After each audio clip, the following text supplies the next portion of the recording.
Most perennial gardens have the same problem. They put on an incredible show for a few short weeks, then slowly fade into a sea of green. But it doesn't have to be that way. Some perennials refuse to follow the rules. They bloom long after everything around them is given up, and with the right combination of plants, you can build a garden that stays colorful from late spring right through to the first frosts. Today, I'm sharing 8 extraordinary perennials that do exactly that. Number 1. Lantana, the plant that refuses to stop blooming. If flowers handed in resignation letters, Lantana apparently never got the memo. In warm climates, this remarkable plant can flower almost continuously. Elsewhere, it begins shortly after the last frost and simply keeps producing blooms until winter finally forces it to stop. That's an astonishing flowering season from one remarkably tough plant. And the flowers themselves have another surprise. Look closely at a single flower head. You might notice yellow flowers sitting beside orange ones, next to pink, sometimes even red. That's because many varieties gradually change color as individual flowers mature, creating several colors on the same cluster at once. It's one of those little details that makes people stop and look twice. Pollinators certainly do. Butterflies absolutely adore Lantana. Bees visit constantly, and hummingbirds quickly learn exactly where to find it. Growing it is refreshingly straightforward. Give it full sun. The more sunshine, the better. Plant it in well-drained soil. And once established, don't fuss over it too much. In fact, rich soil often produces more leaves and fewer flowers. Lantana actually performs better when conditions are a little lean. It's remarkably drought-tolerant once established and positively hates sitting in wet soil. Sometimes the best thing you can do for a plant is stop trying to improve it. Number 2. Catmint, Nepeta. One haircut gives you another season of flowers. If I could recommend one perennial that gives the biggest return for the smallest amount of effort, Catmint, sometimes known as catnip, would be very close to the top of the list. When it bursts into flower in late spring, the entire plant seems to disappear beneath clouds of soft lavender blue blooms. It looks spectacular, but here's the clever part. That first display isn't the end of the show. It's only the interval, because one simple cut completely changes what happens next. As soon as that first flush of flowers begins fading, take your shears and cut the whole plant back by roughly half.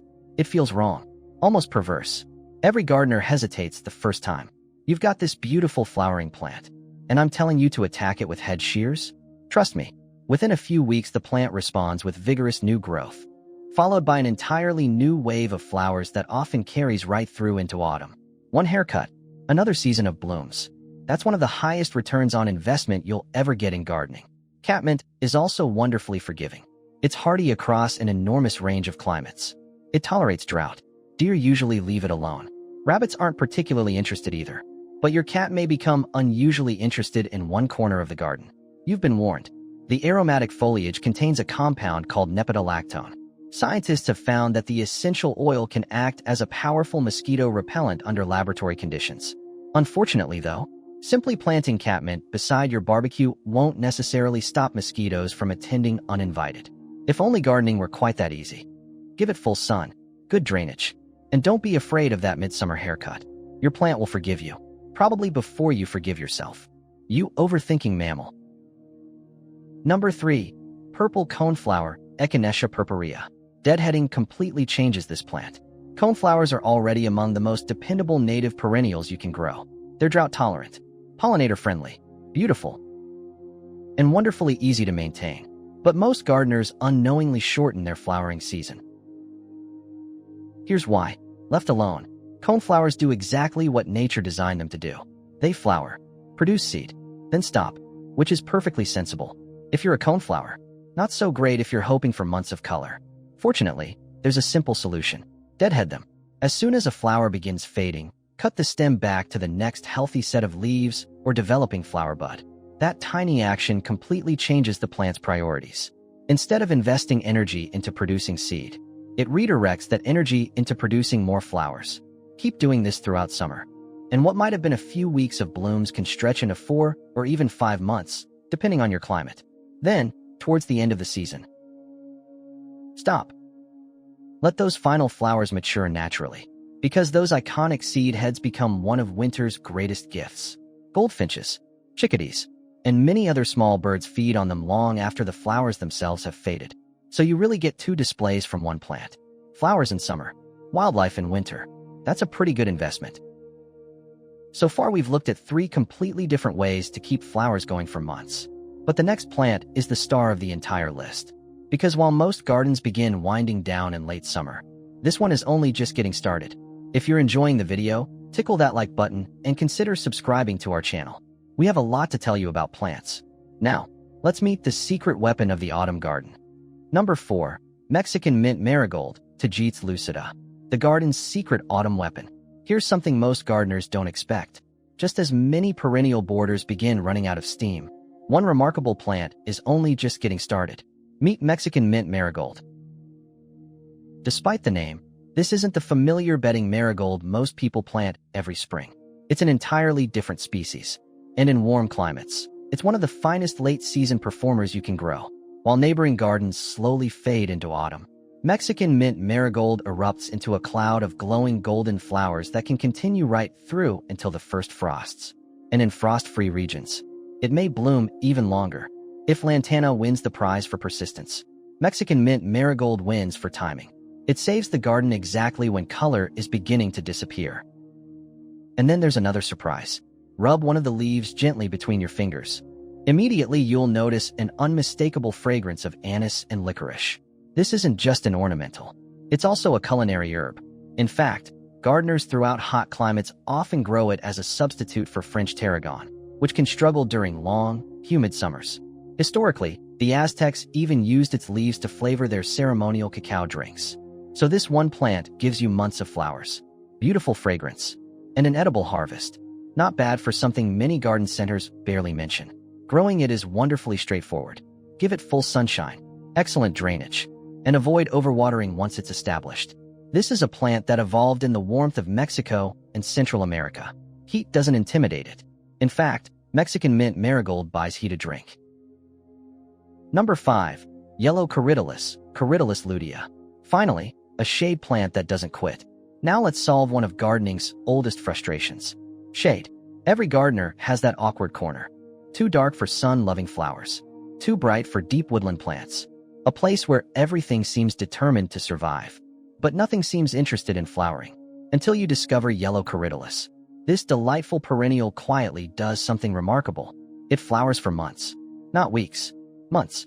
Beginning in late spring and often continuing until the first hard frost, delicate yellow flowers seem to float above soft, fern-like foliage almost continuously. It's almost the opposite of many popular shade plants. Hostas produce spectacular leaves. Astilbes deliver a wonderful display. For a few weeks, yellow Corydalis simply keeps showing up, week after week, month after month, and the longer you grow it, the more you'll wonder why it isn't planted everywhere. Fortunately, it asks for very little. Moist but well-drained soil, partial to full shade, a little organic matter, then simply leave it alone. In the right conditions, it will gently self-seed, creating natural drifts without becoming invasive. It's one of those rare plants that quietly improves the garden while asking almost nothing in return. Gardeners often spend years trying to brighten shady corners. Yellow Corydalis has been patiently waiting with the answer all along, and quietly crying at night because you've overlooked it all this time. Number 6. Hummingbird Mint, Agastache. The hummingbird magnet. Some plants are grown for flowers, some for fragrance, some for pollinators. Agastache deftly manages all 3. From midsummer until frost, tall flower spikes produce an almost constant supply of nectar. And hummingbirds know it. If you enjoy watching wildlife in the garden, few perennials provide a better afternoon's entertainment. The tubular flowers are perfectly designed for hummingbirds, while bees and butterflies happily join the feast. Stand nearby on a warm afternoon, and the whole plant seems alive. Brush the foliage as you walk past, and another surprise appears. The leaves release a wonderfully fresh fragrance somewhere between mint, anise, and herbs. It's one of those plants that rewards every sense. Glorious.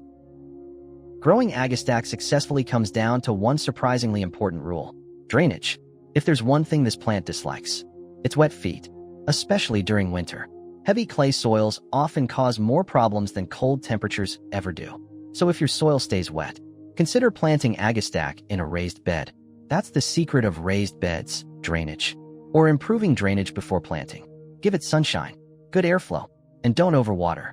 It has absolutely no interest in being fussed over and can produce special slapping blooms which deliver a short, sharp slap to gardeners who even start to muck around with it.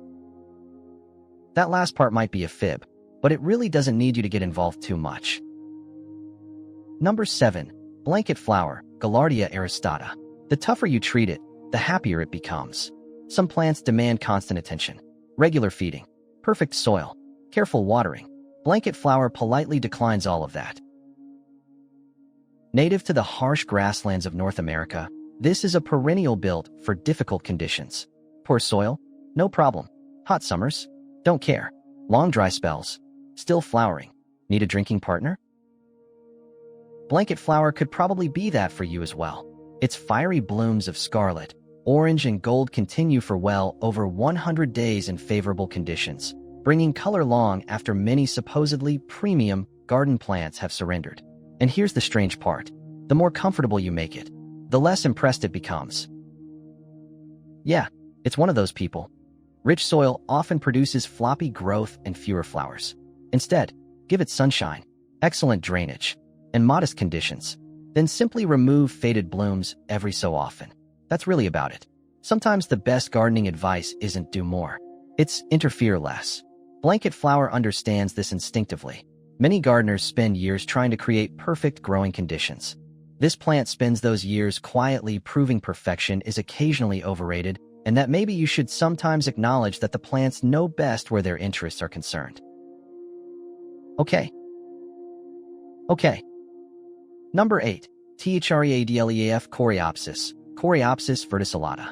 Fluffy but hardcore. We'll finish with one of the gentlest looking plants on the list. At first glance, Threadleaf Coreopsis almost looks delicate, like a doily. Its fine, feathery foliage creates soft green clouds beneath hundreds of cheerful yellow flowers. Everything about it appears graceful, again, like a doily, until you realize how unbelievably tough it actually is. Like some of the tougher doilies that you can get, many varieties begin flowering in early summer and continue right through until frost with only minimal maintenance. The famous cultivar Moonbeam has earned its reputation for exactly this reason. It's dependable, long-flowering, cold-hardy, heat-tolerant, and surprisingly drought-resistant once established. Like several plants we've met today, occasional deadheading or a light midsummer trim keeps fresh flowers coming for months. It's an easy job, and one that's rewarded generously. I also love what Threadleaf Coreopsis contributes to a planting scheme. Not just color, but texture. Those soft, thread-like leaves create beautiful contrast beside bold plants like coneflowers or agastache, making everything around them look even better. It's proof that sometimes the quiet performers are the ones holding the whole garden together. One of the biggest myths in gardening is that spectacular flower displays demand constant work. In reality, they usually begin with better plant selection. Choose plants that flower in succession. Mix early performers with late-season specialists. Include species that respond well to deadheading. Add plants that thrive where others struggle. Which of these perennials already grows in your garden?